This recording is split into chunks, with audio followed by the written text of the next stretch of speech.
Première partie. Règles des bars d'aéroport. Chapitre 1. Ted. « Bonjour, dit-elle.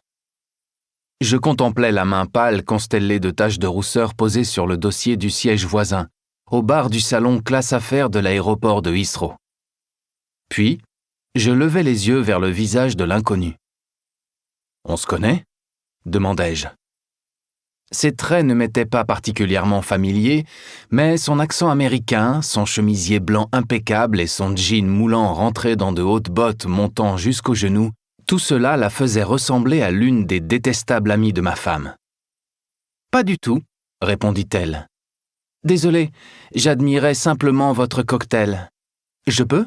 Elle plia son long corps élancé sur le tabouret pivotant matelassé de cuir et déposa son sac à main sur le comptoir. « C'est du gin ?» demanda-t-elle en montrant mon martini. « Du Hendrix. » Elle fit un signe au barman, un adolescent aux cheveux en épis et au menton brillant, et demanda la même chose avec 2 olives. Quand son verre arriva, elle le leva vers moi. Il ne me restait qu'une gorgée du mien. Au meilleur médicament que je connaisse pour supporter les vols internationaux. « Buvons à ça, répondit-elle. Je terminai mon verre et en commandai un autre. Elle me dit son nom, mais je l'oubliais aussitôt.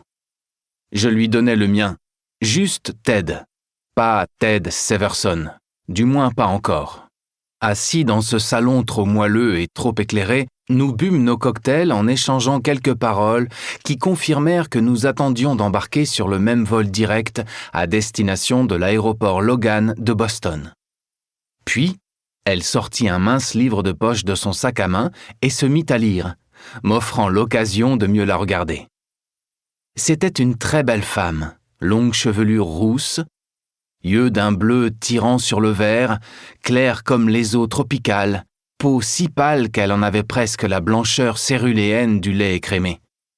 Quand une femme comme ça s'assied à côté de vous dans le bar où vous avez vos habitudes et complimente votre choix de cocktail, vous vous dites que votre vie est sur le point de changer.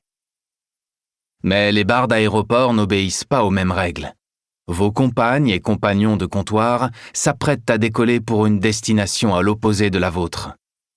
Et même si cette femme s'envolait pour Boston, je bouillais toujours de rage en songeant aux problèmes qui m'attendaient à la maison avec ma femme. J'avais été incapable de penser à autre chose de toute la semaine. J'en avais presque perdu le sommeil et l'appétit.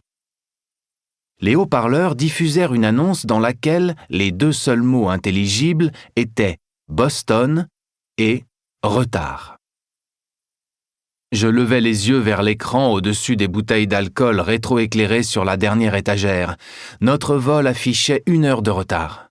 « Je pense qu'on a le temps d'en boire un autre, » dis-je. « Je vous l'offre. »« Pourquoi pas ?» Elle referma son livre et le posa à côté de son sac. Je jetai un coup d'œil sur la couverture. Les 2 visages de janvier. Patricia Highsmith. Bon bouquin ? Pas son meilleur. Rien de pire qu'un long retard et un mauvais bouquin. Et vous, que lisez-vous ? demanda-t-elle. Le journal. Je n'aime pas les romans. Alors à quoi occupez-vous votre temps quand vous prenez l'avion ? À boire du gin.